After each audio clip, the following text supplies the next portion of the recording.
नमस्कार, मैं मुकेश कुमार, अंचल अधिकारी फतुहा, जिला प्रशासन पटना के इस फेसबुक लाइव पेज में आप सभी का स्वागत है। मैं आज इस फेसबुक लाइव पेज के माध्यम से राजस्व एवं भूमि सुधार विभाग के द्वारा चलाई जा रही योजनाओं के बारे में अवगत कराएंगे। राजस्व एवं भूमि सुधार विभाग पटना बिहार के माध्यम से अंचल स्तर से 8-10 योजनाओं का क्रियान्वयन किया जाता है, जिसके बारे में मैं एक एक कर जानकारी दूंगा। सबसे पहले अंचल स्तर से भूमि का दाखिल खारिज के बारे में हम बताएंगे।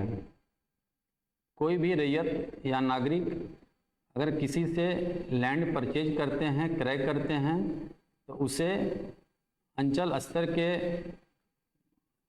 स्तर के जो पंजी हैं उसमें उनका अपना नामांतरण कराना होता है। इसके लिए दाखिल खारिज की प्रक्रिया है जो ऑनलाइन माध्यम से होती है। दाखिल खारिज के माध्यम से आवेदक आवेदन देंगे। वो आवेदन अंचलाधिकारी महोदय के पास आते हैं। अंचलाधिकारी महोदय उसे राजस्व कर्मचारी के पास फॉरवर्ड करते हैं। राजस्व कर्मचारी के पास वहाँ पे 2 ऑप्शन होते हैं। अगर आवेदन में कोई त्रुटि नहीं है तो उसे वो एक्सेप्ट कर लेते हैं, नन डिफेक्ट कर लेते हैं। अगर आवेदन में कोई त्रुटि है, कोई साक्ष्य की कमी है जो आवेदक के द्वारा नहीं दी गई है, तो उसे वो डिफेक्ट में डाल देते हैं। डिफेक्ट में डाला गया आवेदन पुनः अंचल अधिकारी महोदय के जरिए आवेदक पे चला जाता है, जिसमें आवेदक पुनः उस डॉक्यूमेंट्स को लगाकर आवेदन करते हैं और फिर उस आवेदन को राजस्व कर्मचारी पे भेज दी जाती है, जहां उनके द्वारा पुनः प्रतिवेदन दिया जाता है और वो अंचलाधिकारी महोदय के माध्यम से उसका शुद्धि पत्र निर्गत हो जाती है। जिस आवेदन में किसी प्रकार का अशुद्धियां नहीं है, त्रुटि नहीं है, वो पहली बार में ही राजस्व कर्मचारी के द्वारा प्रतिवेदित कर दिया जाता है और सीओ के माध्यम से उसका शुद्धि पत्र करेक्शन स्लिप जनरेट हो जाता है और उस आवेदक की एक नई जमाबंदी क्रिएट हो जाती है ऑनलाइन के माध्यम से। एक दूसरी योजना और है परिमार्जन प्लस। ये योजना राजस्व एवं भूमि सुधार विभाग की ओर से इसलिए चलाई गई थी क्योंकि बहुत सारी ऐसी जमाबंदियाँ थी जो ऑफलाइन में थी और ऑनलाइन चढ़ी थी, उसमें कुछ त्रुटियां रह गई थी, जैसे खाता, खेसरा, रकवा, नाम में अशुद्धि, लगान में अशुद्धि। तो इन सब अशुद्धियों के परिमार्जित करने के हेतु ही परिमार्जन प्लस लाया गया था। इसके पहले परिमार्जन प्लस से पहले परिमार्जन की एक व्यवस्था थी, उसे और अपग्रेड करते हुए परिमार्जन प्लस लाई गई है और पुराने परिमार्जन को खत्म कर दिया गया जो ऐप था उनको। परिमार्जन प्लस के माध्यम से 2 प्रकार की त्रुटियों का सुधार होता है। एक उसमें है रेक्टिफिकेशन का। कोई भी ऐसे आवेदक जिनकी जमाबंदी में खाता, खेसरा, रकवा, लगान या नाम इनमें अशुद्धियां हैं और वो जमाबंदी ऑनलाइन चढ़ी हुई हैं, तो उसमें परिमार्जन प्लस में रेक्टिफिकेशन वाले जो ऑप्शन है उसमें जाके आवेदन करेंगे और उसमें संबंधित वांछित जो भी डॉक्यूमेंट्स हैं, दस्तावेज हैं, वो लगाएंगे, जैसे केवाला, खतियान, लगान, रसीद, बंटवारा शेड्यूल वगैरह है, वो ये सारे लगा देने के बाद उसको कर्मचारी के द्वारा जांच करने के बाद ऑनलाइन के माध्यम से ही वो प्रतिवेदन सीओ के पास भेजते हैं, जिसे सीओ उन्हें अनुशंसित कर देते हैं और उनका जो भी अशुद्धियां था वो अशुद्धियां उनका निराकरण हो जाता है। दूसरे ऑप्शन इसमें है कि जिन रैयतों का जमाबंदी ऑफलाइन पंजी में है लेकिन ऑनलाइन नहीं चढ़ी हुई थी, उनके लिए भी यहाँ पे ऑप्शन दिया गया है कि वो अपना लगान रसीद और संबंधित जो भी वांछित उनके पास दस्तावेज हैं उस जमाबंदी के एवज में, जैसे केवाला, खतियान, बंटवारा शेड्यूल जो भी हैं, वो लगाकर वो आवेदन करेंगे, तो उसे भी ऑफलाइन जो जमाबंदियां हैं उसको ऑनलाइन अंचल के स्तर से कर दी जाएगी। एक और इसमें त्रुटि है कि कुछ ऐसी जमाबंदियां हैं जो ऑफलाइन में दर्ज थी लेकिन क्षतिग्रस्त हो गई, तो ऐसी जमाबंदियों के लिए भी प्रावधान किया गया है ऑनलाइन चढ़ाने के लिए। इसमें भी आवेदक जमाबंदी अपने भूमि का साक्ष्य देते हैं कि भूमि उनको प्राप्त कैसे हुआ, खतियान के माध्यम से उनकी भूमि थी, बंटवारा से था या केवाला था, पूर्व में लगान रसीद निर्गत हुई थी कि नहीं हुई थी। अगर लगान रसीद पूर्व में निर्गत हुई है तो 2-3 लगान रसीद देंगे। इन सारे साक्ष्यों को जांच करने के बाद, स्थलीय वेरिफिकेशन के बाद उनकी जमाबंदी कायम की जाती है, ऑनलाइन जमाबंदी उनकी कायम की जाती है, जिसे पुनर्गठन बोलते हैं। अब तीसरी चीज़ें, एक योजना है भूमापी की। भूमापी में भी 2 ऑप्शन हैं। एक वैसी ऑप्शन है जिसमें जमाबंदियाँ ऑलरेडी ऑनलाइन चल रही है, और एक है जिसमें जमाबंदियाँ ऑनलाइन नहीं चल रही है लेकिन ऑफलाइन है। ऑनलाइन जमाबंदियाँ जिन रैयतों की चल रही है वो आवेदन दे सकते हैं भूमापी के पोर्टल पर जाकर। वो आवेदन आने के बाद आवेदन में कुछ वांछित दस्तावेज हैं, जैसे वही लगान रसीद, उनको भूमि प्राप्त का माध्यम क्या था, केवाला या खतियान जो भी है वो लगा दे दीजिए। चौहदीदारों की अपना नाम, उनका मोबाइल नंबर, ताकि चौहदीदारों को भी सूचना चल जाए मापी की तिथि को। उसका उसके आवेदन को अंचल स्तर से एक्सेप्ट कर ली जाती है।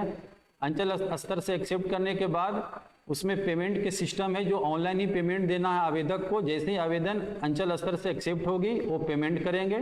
उसके बाद उनको एक निर्धारित तिथि दे दी जाती है। उस तिथि को मापी अंचल अमीन जाकर मापी कर देते हैं, और मापी प्रतिवेदन ही ऑनलाइन अपलोड करने की सिस्टम है।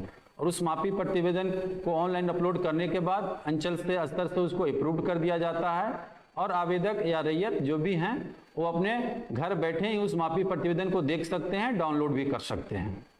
इसमें एक दूसरी है कि जिनकी जमाबंदियाँ नहीं चल रही है ऑनलाइन, तो वहाँ पे ऑप्शन आती है ऑफलाइन जमाबंदी का। जिनकी जमाबंदियाँ नहीं चल रही वैसे लोगों के लिए, तो वहाँ पे संबंधित दस्तावेज, ऑफलाइन लगान रसीद, केवाला खतियान, जो भी उनके पास दस्तावेज हैं वो लगाकर भी वो अपने मापी हेतु आवेदन दे सकते हैं। इसमें भी वही प्रोसेस है, उसमें अंचल स्तर से उनके आवेदन को एक्सेप्ट किया जाता है। आवेदक पुनः फिर उसमें पेमेंट करते हैं, उसमें एक निर्धारित तिथि दे दी जाती है। उसके बाद फिर निर्धारित तिथि को अंचल अमीन जाके मापी करते हैं, और फिर मापी उपरांत मापी प्रतिवेदन ऑनलाइन अपलोड कर दी जाती है, और आवेदक अपना मापी प्रतिवेदन प्राप्त कर सकते हैं ऑनलाइन के माध्यम से ही। भू लगान रैयतों को जमा करना होता है अपने भूमि, जो भी उनकी होल्डिंग चल रही है, उनकी हर साल एक भू लगान होती है, वो जमा करना होती है। पहले वो ऑफलाइन थी, अब वो सारी की व्यवस्थाएं ऑनलाइन है।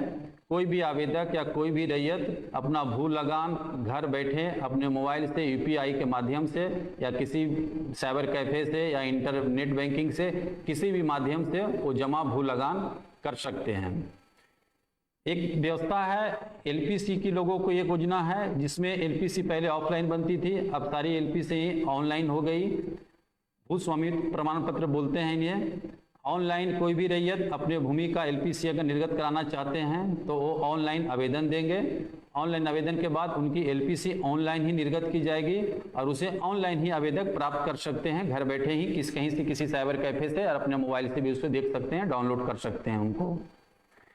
एक चौथी व्यवस्था की गई है, रैयतों की एक बड़ी समस्या हो रही थी मौजा सुधार की, जिसमें बहुत सारे रैयत ऐसे थे जिसमें उनकी अगर जमाबंदी ए मौजे में चल रही है लेकिन भूमि वो बी मौजे की थी, या भूमि ए मौजे की थी लेकिन वो बी मौजे में उनकी जमाबंदी ऑनलाइन या ऑफलाइन दर्ज हो गई थी।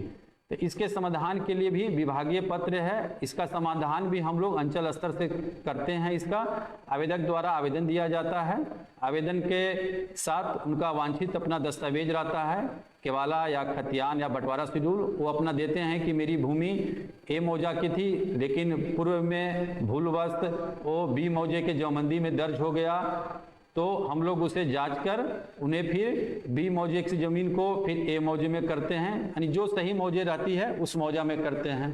इसमें एक और रैयतों की कुछ समस्या रहती है कि मेरी ज़मीन जमाबंदी ए मौजा में है और बी मौजा दोनों में है, लेकिन पूरी की पूरी ज़मीन ए मौजा में ही चढ़ गई है, जमाबंदी में चल रही है, यानी पार्शियली उसको अलग करना होता है। इसका समाधान भी अंचल स्तर से ही होता है। उसके भी आवेदन आवेदक देंगे कि मेरे फलना खाता खिसरा की भूमि बी मौजे की है और कुछ खाता खिसरा की भूमि ए मौजे की है, इसको पार्शियली अलग अलग कर दिया जाए। उसका भी समाधान अंचल स्तर से ही किया जाता है। एक अनलॉक की जो भी पहले व्यवस्था थी अनुमंडल स्तर से भूमि सुधार उपसमर्था के स्तर से थी, उसका भी समाधान अब अंचल स्तर से ही किया गया है। कुछ ऐसी जमाबंदियाँ थी जिसे विभाग के स्तर से सस्पेक्टेड जमाबंदी मानकर उसे लॉक कर दिया गया था, तो इसको अनलॉक करने के लिए भी अंचल स्तर से ही व्यवस्था की गई है। आवेदक अपनी जमाबंदी को अनलॉक कराने हेतु आवेदन देते हैं, उसमें वांछित दस्तावेज लगाते हैं, उसे हम लोग पंजी 2 से मिलान कर कर्मचारी का रिपोर्ट लेकर देखते हैं कि हाँ इनकी जमाबंदियाँ सही है, रहती भूमि की है, तब इन्हें हम लोग अनलॉक कर देते हैं। एक योजना चल रही है आधार शेडिंग की, जो बहुत अच्छी योजना है, जिसमें हर रैयतों को अपनी जमाबंदी, अपनी भूमि का अपने आधार से जुड़ना है।